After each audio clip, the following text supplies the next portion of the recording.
If I could go back and speak to 20-year-old me, I'd have a few things I'd like to say to him. Some things I learned the hard way, other things I wish I understood earlier. And I'm making this video in the hope that by sharing the lessons I've learned, that I can help you navigate your 20s in a way that's prosperous and enriching in your life. And spoiler alert, of course, one of those regrets is going to be related to alcohol. This is an alcohol-free channel. I'm here to support those who want to be sober curious, who perhaps are starting on this journey, who are already on the journey of alcohol-free living. This content is here for you. So do subscribe and check out the rest of the videos on the channel. Right, let's get started.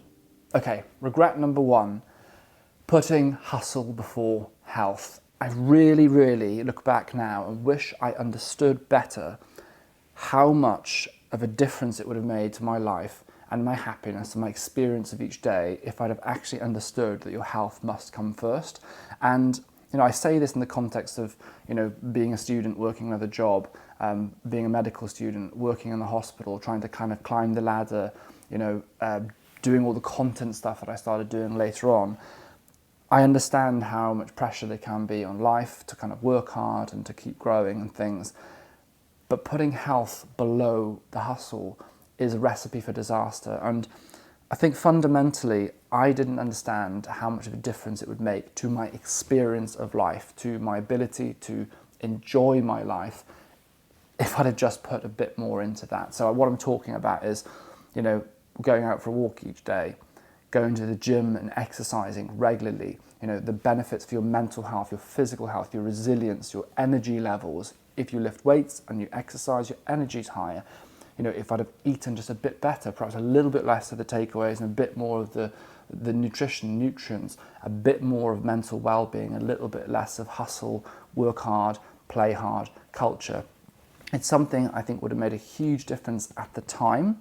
I genuinely think that also if I'd have invested in my health more, I think actually my output in life would have been better. So if you think about career and work, I think I'd have been better at my job if I'd have looked after my health. So I think that's number one. So I would say to anyone listening and watching, put your health first. If you put your health first, everything else will benefit. If you don't, everything else will suffer. Regret number two, and I think probably one many people will relate to, especially if you're watching this in your 30s and 40s, not nurturing the right relationships. I think you have this transitional period when you go from school to university to the working world, and then through your 20s, where if you're not careful, you can really lose touch with the friends that matter. You can really lose your way in a sense, and you find yourself perhaps in pub culture or drinking culture, or getting dragged into overworking and too much career focus, and you can easily lose touch with friends, and you can find yourself in a situation where you become lonely because you're not nurturing your friendships. And this happened to me. So when I started working as a junior doctor, as an F1 doctor and F2 doctor in London, I actually was doing a good job of nurturing my friendships. I was spending a lot of time with friends, I was working, but also making sure that I was seeing friends on a regular basis. But this changed a lot when suddenly I became a public figure. So I went on Love Island, I came off the show, and all of a sudden I was, creating content, starting my career in terms of writing books, television stuff, all these things. And I basically focused really hard on this stuff to the detriment of everything else, to the detriment of my health, which I mentioned as point number one, but also the detriment of my friendships, but also to my relationships, not just friendships, but your family, your loved ones. And it is such a shame because time is so precious and you will never get your time back with your family. Like every day that goes past, that's less time and opportunity to spend with your family. There's something that was said to me, it was really profound actually, by Sahil Bloom, who wrote an incredible book on the different types of wealth there are. One of which is finances, but the fact there's many more types of wealth that are really important. And he said the reason that he has had this huge change and gone on to this kind of career of trying to teach people about the other aspects of wealth in life is because something that happened to him. So he was basically working in America, working in finance, crazy hours, earning a lot of money, doing very well, but he was miserable and he was sad. And he said that he sat down with a friend one evening and he was chatting to him saying, look, I've got everything. I've got a beautiful wife, I've got this great life, I'm earning really good money, I've got a great job, but I'm miserable. And he said, Do you feel that you're connected to people around you? Do you see your family? What is it that, what do you feel? And he said, well, I miss my family. And the friend asked Sahil a question and said, how many times a year do you see your family? And he said, twice, 3 times. How old are your parents? And he said, 70. So he said, if they live for another 10 years, that means you're going to see your parents 20 or 30 times again before they die. Something along those lines with those numbers. And I think it was a real shock for him and a real shock for me listening, thinking, oh my gosh, that's so true. Like my dad is 67 now. So if he lives another 10 years and I only see him twice a year, that's only 20 times I'll see him before I no longer see him anymore. And this is really important to understand, because we can know this cognitively, we can sit down and go, okay, that makes sense. But if we don't change our actions and actually make sure we see the people that matter, that we nurture those relationships, your life can slip by. People can also drift apart from you. You can lose touch with people you do care about, and they turn around and say, well, I haven't seen you for 2 years. When I was working post-Love Island, I was going back to the hospital, I was doing all the television stuff, and particularly the pandemic. A lot of my friends, they were organising other things. They turned around and said, well, I haven't seen you. Where have you been? And they're right. They're not being mean or nasty. It's true. Where had I been? And so I would just say, whether it's friendships, relationships, family, nurture those, and nurture those in your 20s, because those are the things that matter. And when it comes to it, money is not the most important thing in life. Your health, happiness, and your family are the things that really matter the most. So nurture that.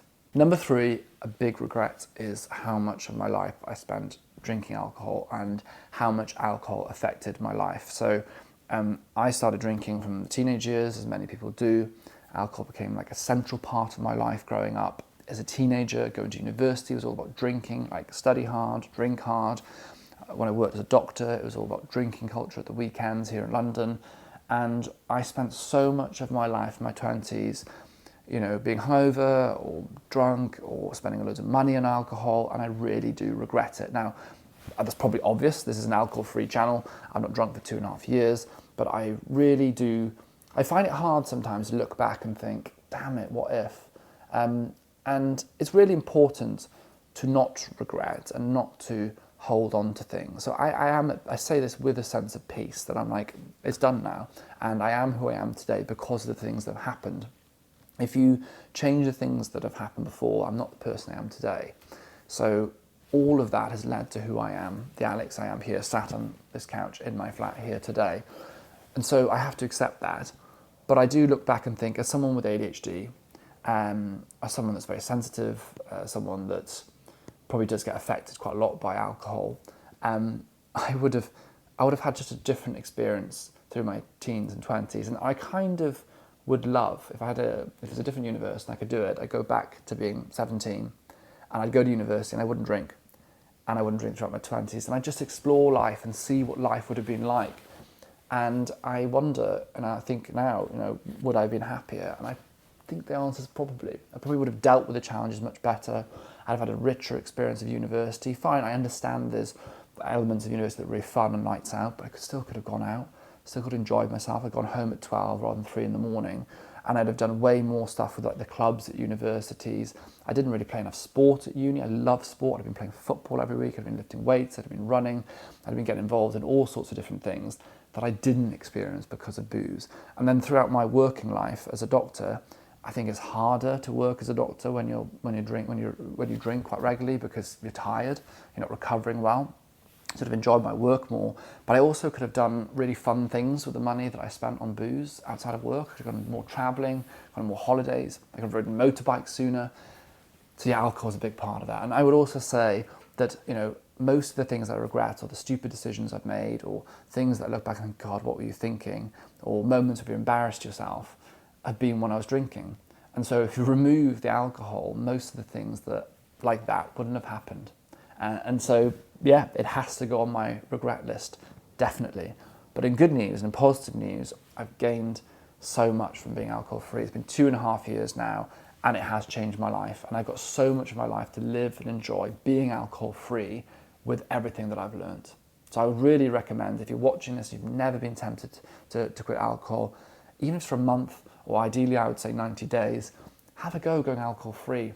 See what happens. If it's so rubbish, you can go back to drinking. I think you'll probably quite like it.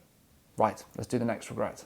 Regret number 4, and this is something I'm still dealing with, and I believe is probably something that you're dealing with as well, because most of us are. And of course, this is being too focused and worried about the future and thinking about the past, i.e. not being present. In my 20s, I was really focused on the next step in the career ladder. What comes next? I mean, I'm a junior doctor. What about getting to a middle grade doctor? You know, how much do I need to save up to get a house and all these things? And it's not that these aspects are not important in your life, but they should not detract you from the present. So if you're thinking about your career, you think, well, what do I do each day in the now to build towards my career, not constantly thinking about the future. If I want to save towards a house, what do I do in action right now in terms of investments or so on to build towards that? So if you're looking at the future, it should always be the present focus. And if you are looking back and to learn lessons from the past, which is important, it's always with the present focus. So you look at the lessons, you think about what's happened, you learn from it, you action the changes that are needed, and you move forward. But what I did a lot in my 20s, and I still struggle with now, particularly as an overthinker and worrier, is that I constantly ruminate on the past, and I think, God, what if in the future? And then I also do this really silly thing, which I'm sure lots of people do, where you think, oh my God, like I'm 34 now, time keeps passing, but the more that you're worrying about future past and time passing, the more you're missing out on the moment. And so if you're watching this in your teenage years, in your 20s, 30s, I don't know, what I would say is, do your very best to be present. Ground yourself each morning in the day. Put your feet, as you get out of bed, put your feet on the ground and say, I am grateful for today. I am here in the now. And start your day with that mindset that you're going to be open to experience all the things, all the good things, the possibilities, as well as the challenges that you're going to face that day, and the knowledge that you'll be able to handle those things and enjoy those things. So whenever you find yourself drifting into the future, try and ground yourself to the moment. You can use the technique of 5, 4, 3, 2, 1, so where you name things you see, touch, smell, taste, and so on. You can use other techniques such as mindfulness and meditation, or grounding things like going for a walk. Bring yourself back to the present. Do not miss your life. We've all been there, we've been on holiday worrying about going back to work, or you're at a sports event thinking about a conversation you had a couple of days ago. Don't waste your life. Everything works out. Everything that's meant to be happens in exactly the way that it's meant to be. And it's not so much that I believe in divine intervention, but everything unfolds, and no matter what, you will manage it and you will navigate it. So don't waste your 20s and your life stuck in the future and past. Be in the present and live in today. Number 5, I really wish I was kinder to myself. Now, this is really important, and you might hear and think, oh, it's going to be like woo-woo or whatever. Oh, yes, be kind, love yourself. But seriously, I mean, how many people ruin their lives through perfectionism, through all or nothing thinking, through thinking that if things aren't absolutely right, then they're completely wrong, or if they're not perfect, then they're ruined.